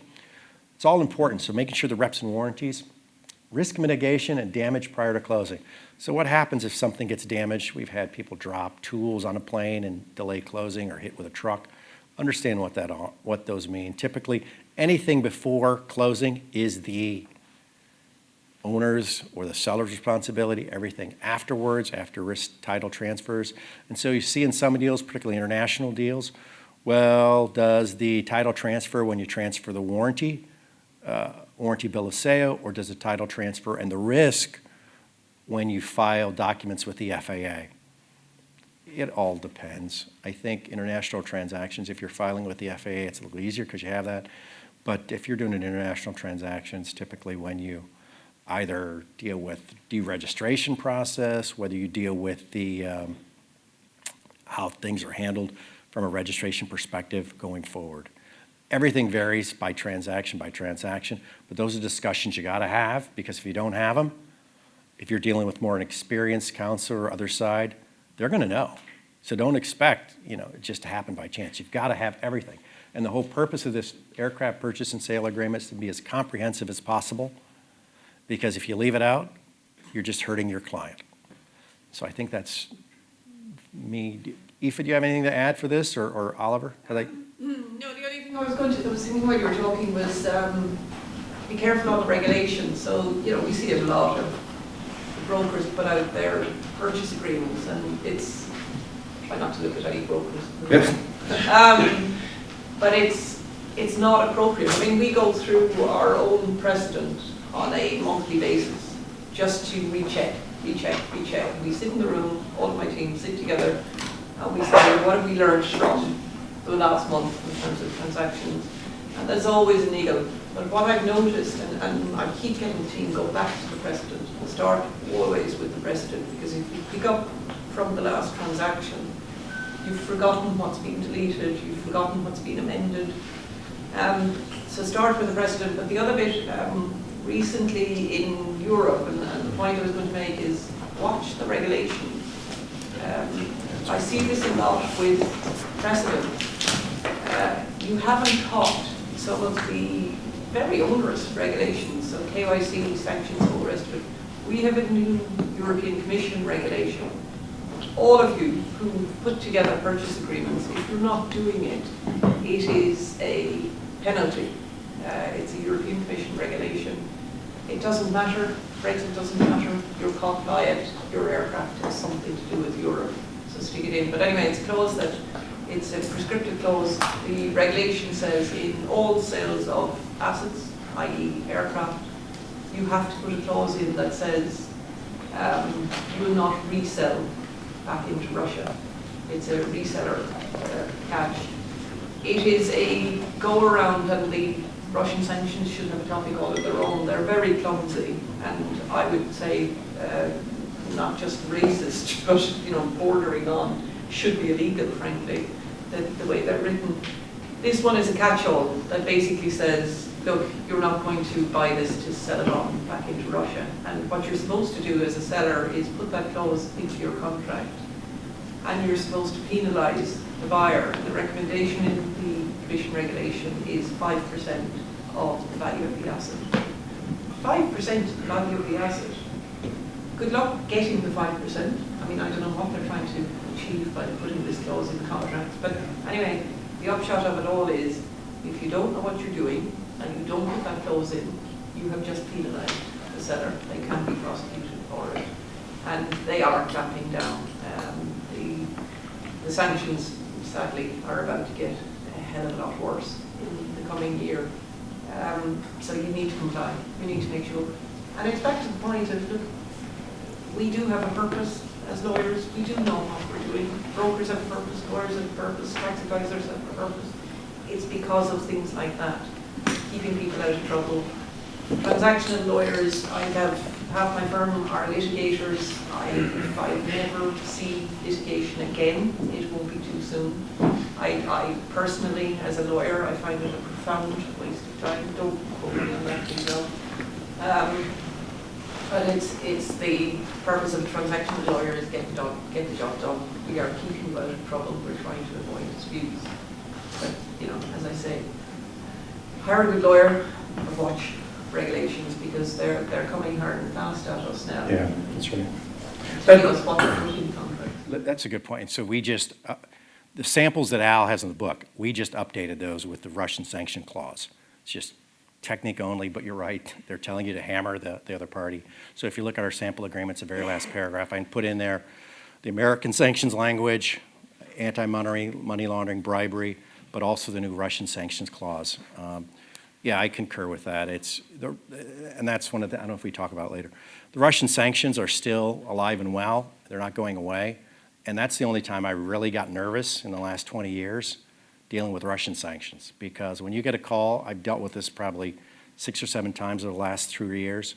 When you get a call from the Department of Justice, the FBI, OFAC, BIS, and the U.S. Attorney's Office, all on one call.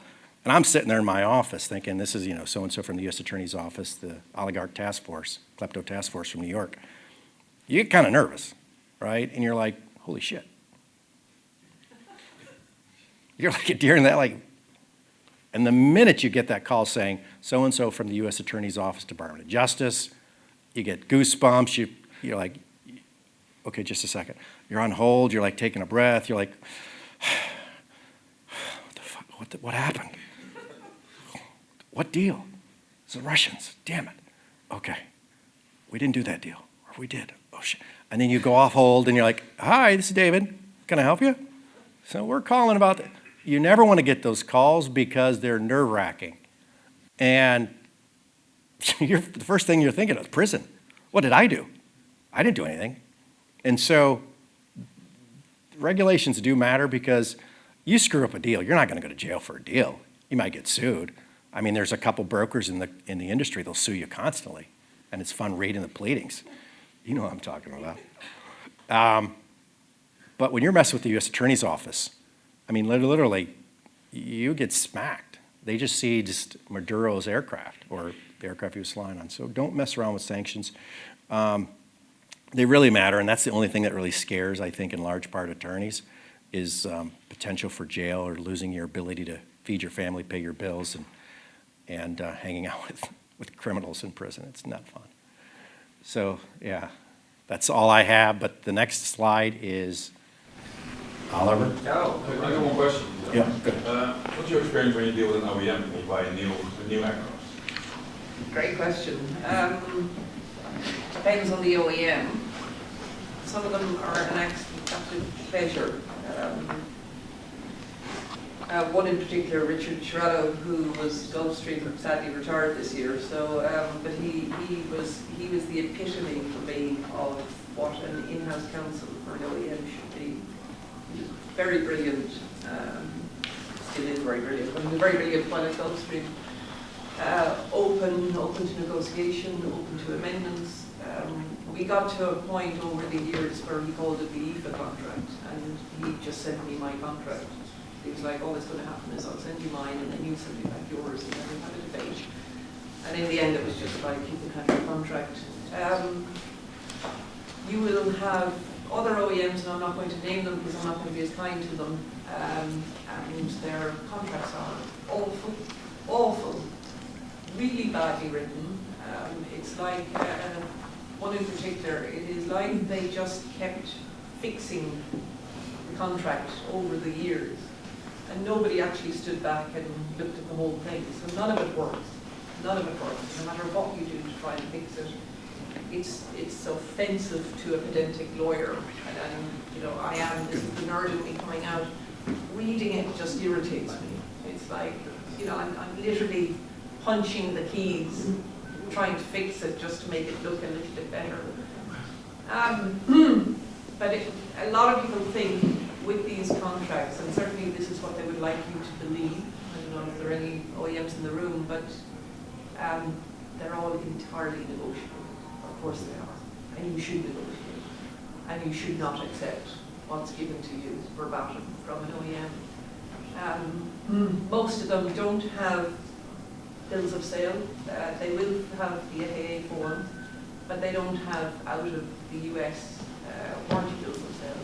You need to put it in. That's an incredibly important document for the rest of the world. All the FAA bill of sale does is give you change of title for the N register. It doesn't give you what we take, which is the warranty on title. When I take title from you, if you just give me an FAA bill of sale, all I've done is taken title from you.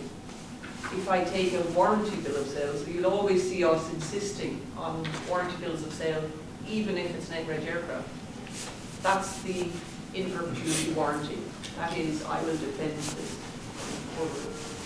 So they never do that. They very rarely have delivery condition in there, and they'll tell you things like, it's our standard format, and I'll say things like, what's your standard format? Can I see the acceptance procedures? And the acceptance procedures, you need to pick your battles, to be fair, because some of them are so beautifully vague. It's like, God, I could go to town on you.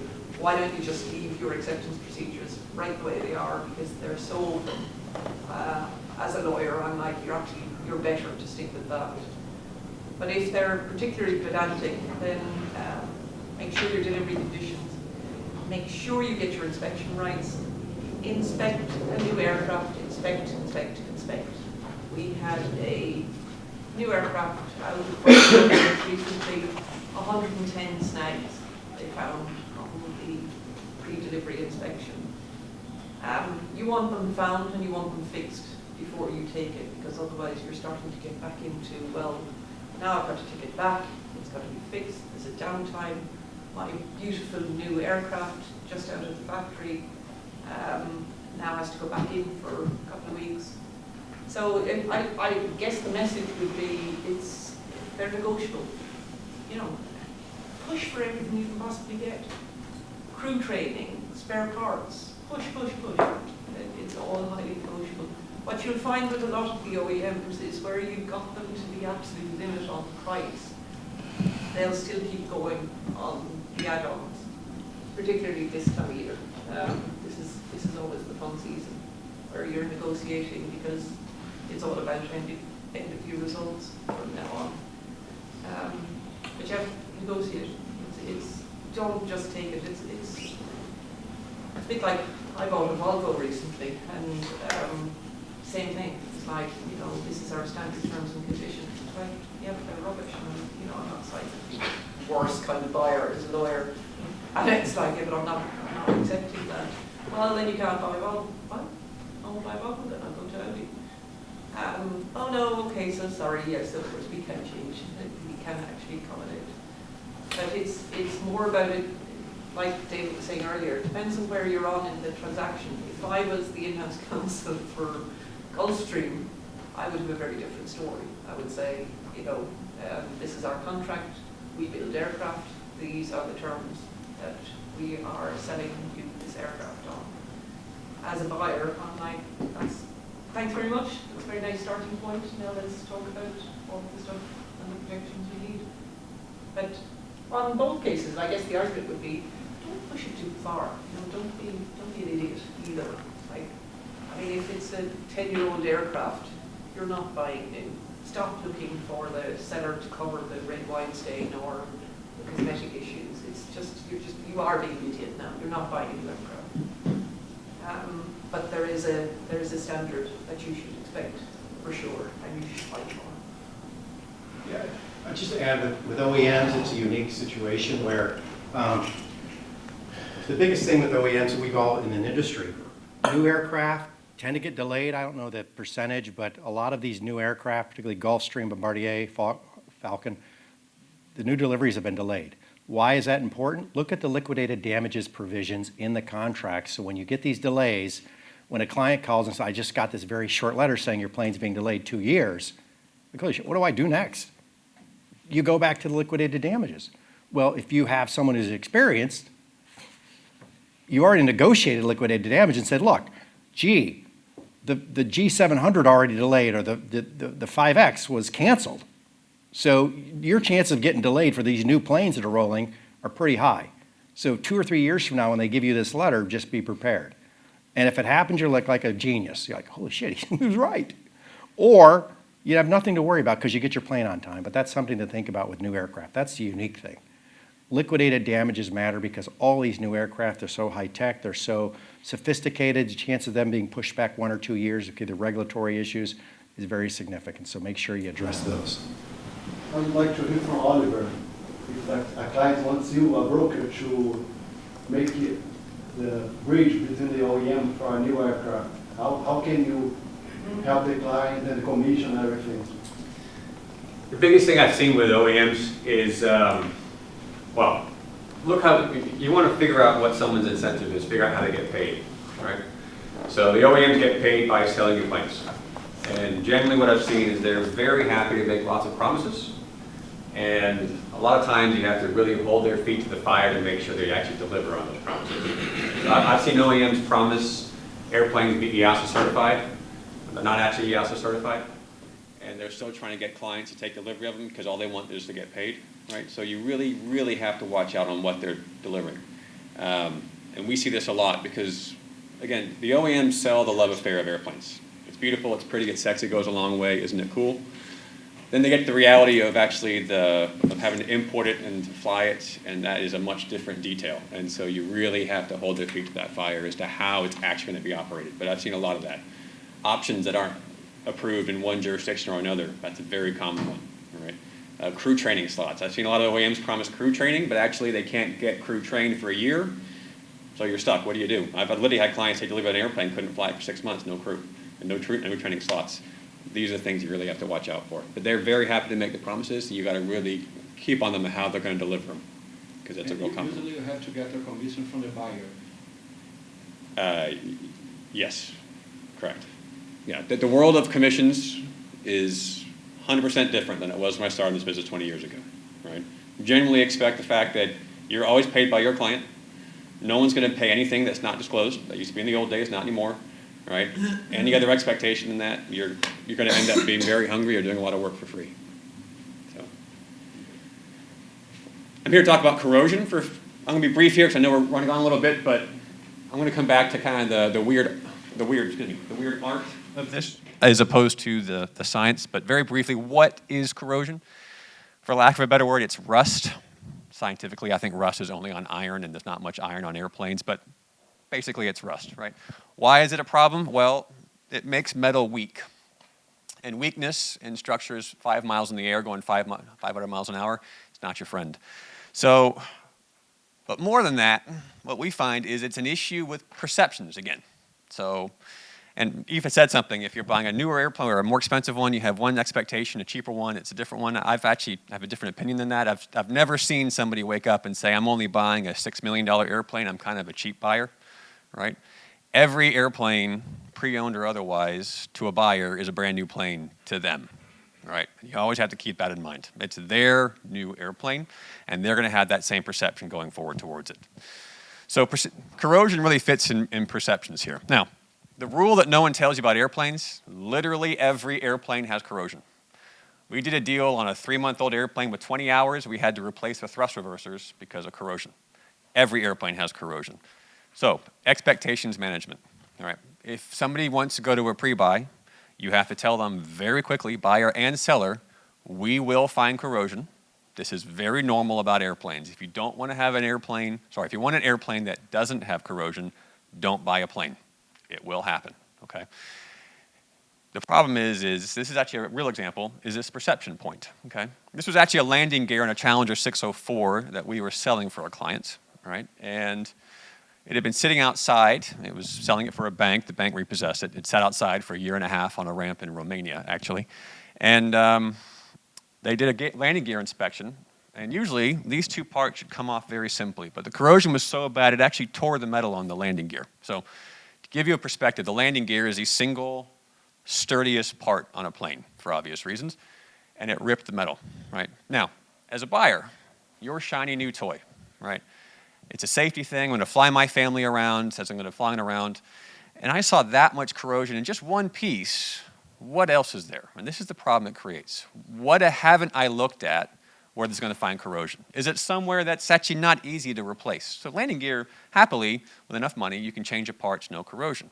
Other parts, it's a lot harder, right? It's an issue of safety. Most people are very nervous flyers. Right? They've flown on airlines. They don't understand what airplane maintenance is. All they know is that if they get it wrong, it's really dangerous.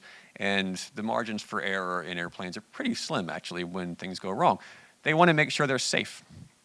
So it's the concept in their head of, if they found this corrosion here, where else is it that they haven't found yet? How much of a problem is the safety for me and my family? Now, Aoife mentioned something about a major repair. There's actually a very handy legal definition of major repair. But one of the big issues on corrosion on skin, which is very common, especially under antennas and where pieces meet, because generally corrosion happens where, like with rust, where water sits for a while, okay, is the skin gets weak, you either have to replace the skin or you have to put reinforcing strengthening panels on there because it gets so weak, is that now creates a resale value issue because the business is very generally worried about corrosion, as it should be, and corrosion has a habit of coming back. And it also has an issue, again, from a buyer's comfort level, right? Now, we've done corrosion repairs where we've had to remove wings. How do you think that makes a buyer feel, right? You know, we had a client in the paint business, right?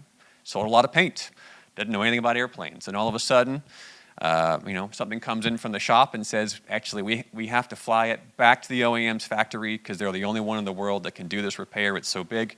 We have to remove the wings, remove the landing gear, remove the engines off to fix the corrosion.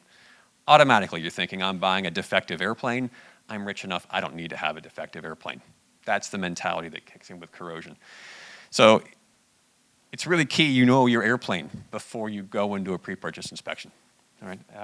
And you're going to find corrosion. Is there been corrosion issues in the past? If so, raise your hand. Say, hey, here's the 15 different major corrosion repairs we've had, because generally most people, forewarned, are prepared. Right? They're aware of these things. A lot of people are aware of what maintenance is. It's the scare what happens when it's unexpected. And again, it comes back to really the expectations management I talked about. Everyone's perception is everything's perfect, right? I'm going to go buy an airplane. It's going to be perfect. This is my perfect opportunity to buy my perfect plane because I've worked really hard. Anything that doesn't match into that is a problem. So if you educate people in advance of what's happening, you walk them through what the process is, before your pre-purchase inspection, you're going to be a whole lot better off in getting these things across the line.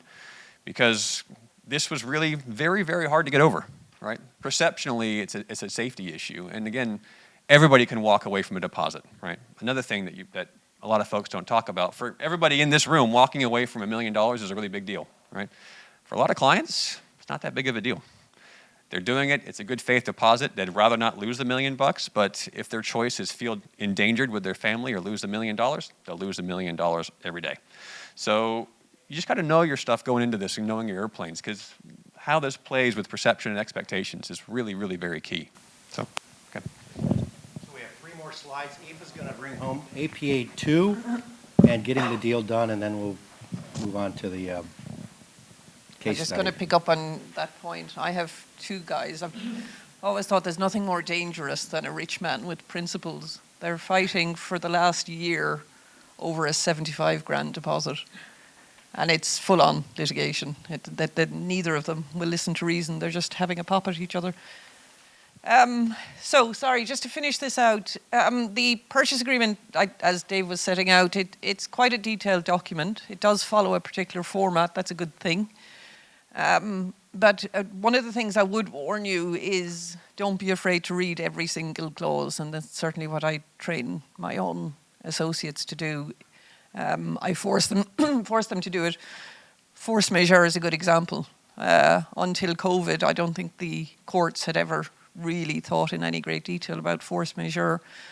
I mean, go around the room, because we did this. In force majeure, the definition of force majeure is basically if it's outside a party's control, it shouldn't be their fault. So you shouldn't default the other side if it's an act of God. Age-old definition of force majeure, act of God. What do we mean? Which God?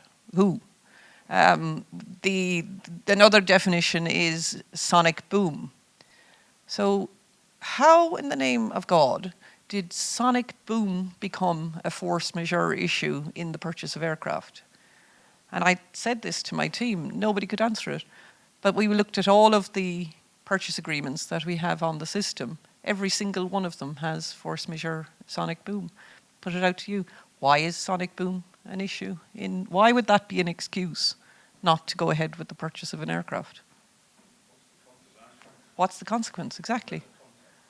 It's force majeure. It's in the definition of force majeure. But every single one of you, including me, have it in the definition. So you won't see it in our contracts any longer, because the other great saying I have is if I don't understand it, it's not going in the contract, if I don't know the reason for it. The only thing I can think of is if you fly behind and you get caught maybe it was in the Concorde days, who knows. But anyway, the point being, but that's not sonic boom, that's turbulence. But you see, this is the point though, but why is that an excuse not to go ahead with the purchase of an aircraft? That would be it would be out of control, so it would be another aircraft causing sonic boom. Then you're back to delivery condition. The point being, read the contract, read every single clause. Force majeure got tested very heavily in COVID days because everybody said, well, it's a pandemic, we can't fly. It was a particularly big issue in charter agreements or, try not to say the name, the contracts that commit you to buying a certain amount of hours, for example, on certain people's fleets. They got challenged very, very heavily because they continued to charge the clients per annum, but the clients couldn't fly because there was a ban on all transportation, basically. Force majeure got tested heavily. Financing is a big one. Find out early days if the client is planning to finance the aircraft or not. And this is true on all aircraft. I mean, we have one at the moment where it was 2 days before completion, delivery of a new aircraft out of the factory. And the client said, oh, actually, Goldman Sachs have agreed to give me a good rate. Can you sort out the financing so that we can do the final payment out of GS? Not in 2 days. No, I can't. I mean, we can probably get the contracts together, but getting all the conditions precedent, all of the requirements of a bank in 2 days is pretty much impossible. But also, it's very important, if there is a bank involved, they tend to have not too much of an influence, not as much as I would have thought, frankly. If I were in-house at a bank, don't ever let me go into a bank because I'd be a nightmare. I would have put a lot more in terms of interference on purchase agreements, interference on choice of operator. It's my asset. If I'm lending you 70, 80% LTV on an asset, then it's my asset. And I should have a strong say over where it's operated, where it's based, who's operating it, who has responsibility for it. But they have all of that, but they have a full suite of documents, typically about 30 or 40 documents that have to be done before drawdown. So build it into your timing.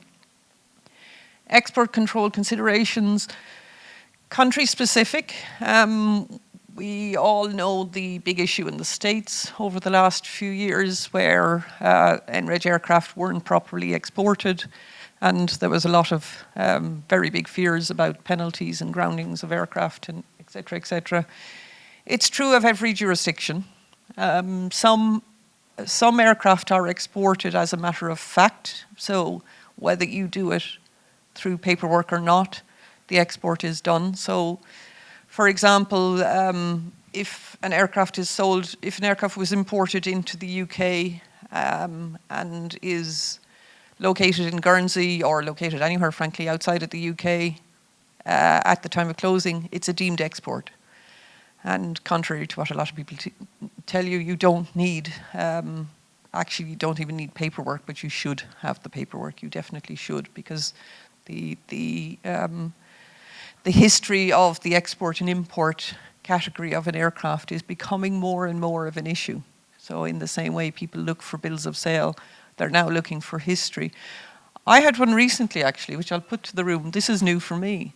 A tax advisor, and I think he's a bit of a renegade, to be honest, because I have put it out to a couple of others. But he said that the VAT, an aircraft that wasn't imported, shame on the owner, but they never imported it. They just didn't know they had to, in the UK. And he was selling it, they're trying to sell it on, and the buyer was... the buyer's pulled out for this reason, but the buyer was a UK buyer, so UK to UK. So already we're looking at the tax. But anyway, the tax advisor said to the seller that previous lack of importing is a potential hazard for you, and it attaches to the aircraft.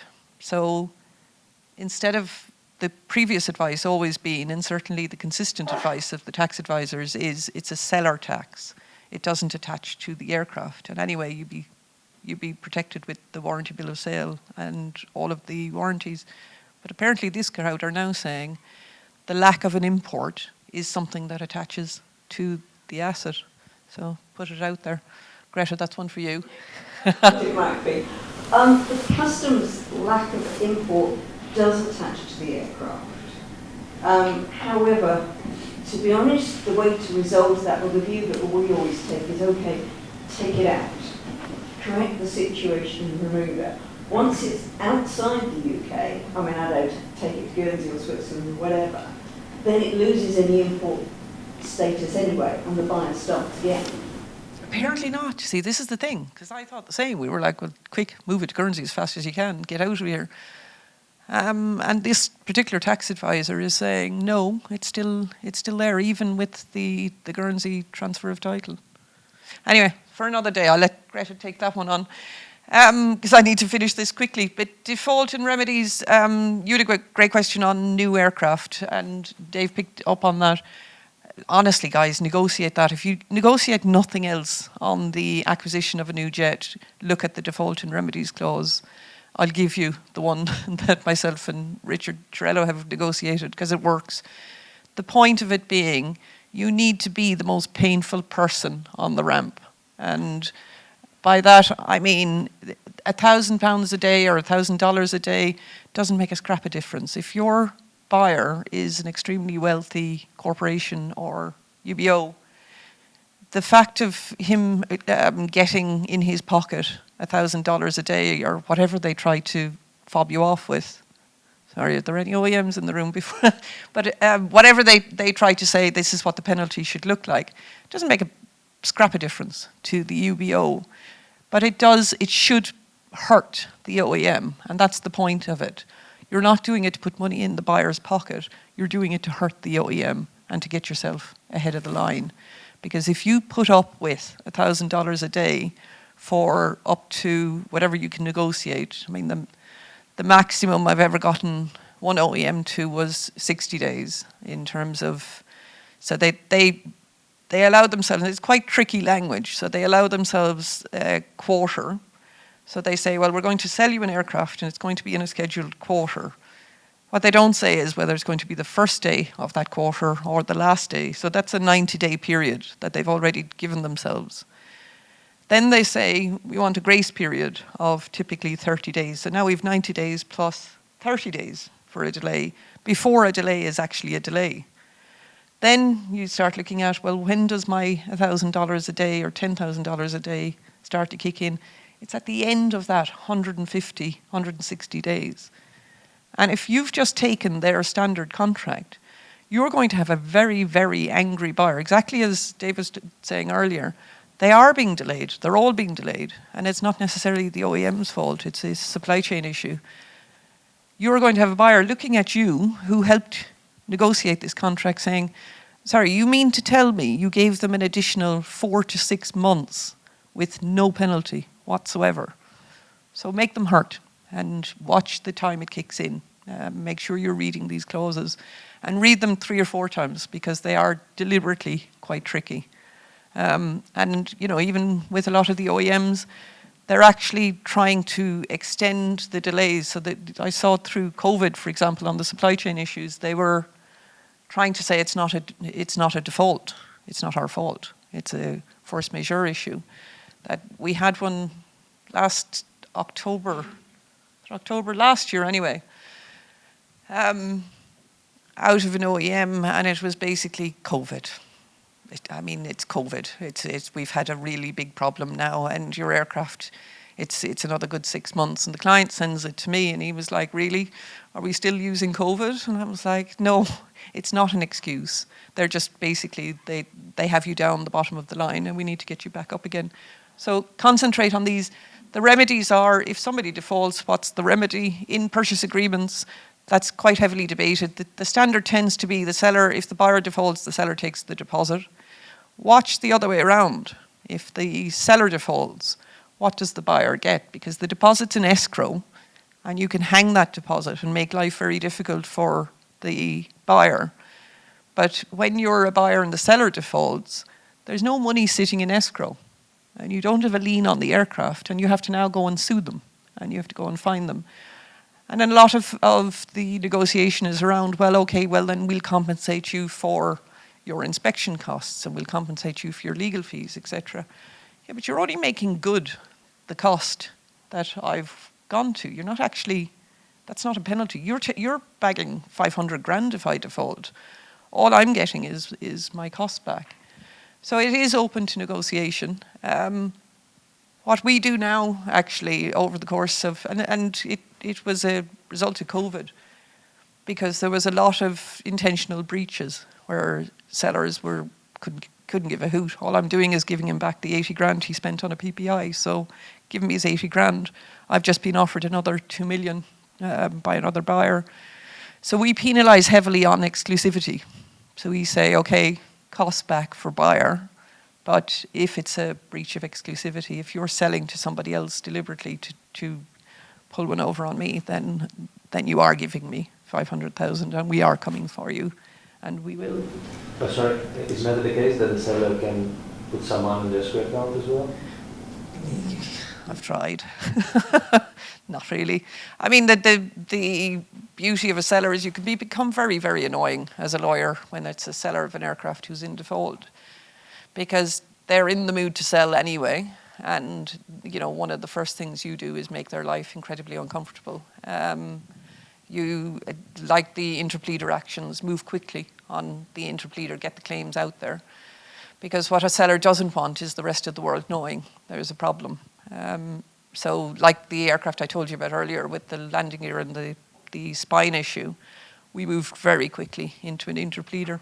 And to be honest, I mean, it was as much a moral thing as anything else. It's like, this is a freaking dangerous aircraft, and they're flogging it. So we got it out there as fast as we could.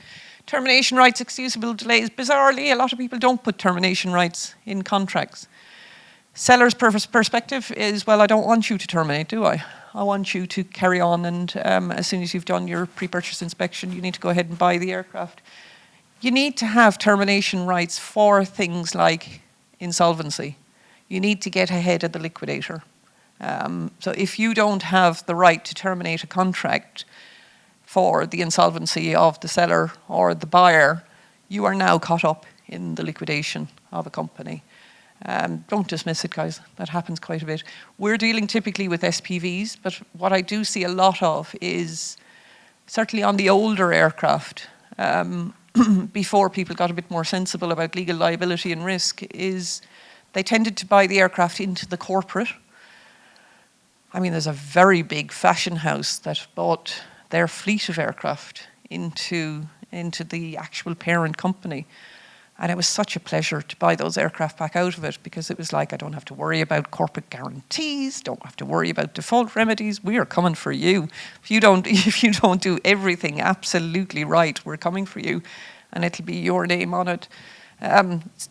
It's the only one time. That was the only one time I've ever seen an actual corporate putting itself into the firing line like that. But put them in there. Dealing with liquidators is not fun, I promise you. Excusable delays, that's the other word for force majeure that the OEMs use.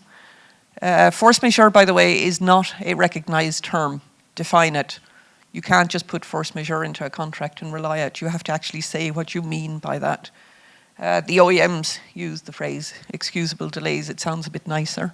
But what they mean by excusable delays and non-excusable delays, the non-excusable delays are obviously the force majeure. Excusable are, watch this one very, very carefully. Excusable, they tend to put in things like, that should be in a force majeure clause, or non-excusable strikes, that kind of thing. But they're starting to put in now as well supply chain issues. That's not an excusable delay. It shouldn't be. Your supply chain issues for an aircraft that is due to be delivered in a year's time or 2 years' time, you can't blame the supply chain for that. You know, you're selling me a position, and you must be able to do that. Sorry, yes, do. Delivery, post-closing, and indemnification insurance. The minute you see indemnity, just take it from me, read it or delete it. Just pay particular attention to indemnities. Delivery, post-closing obligations. It doesn't stop at the contract. I think pretty much everyone in the room knows that. The contract is the start of the fun. Then we get into PPIs. This is where the brokers and the lawyers really come into their own, and I mean that quite genuinely.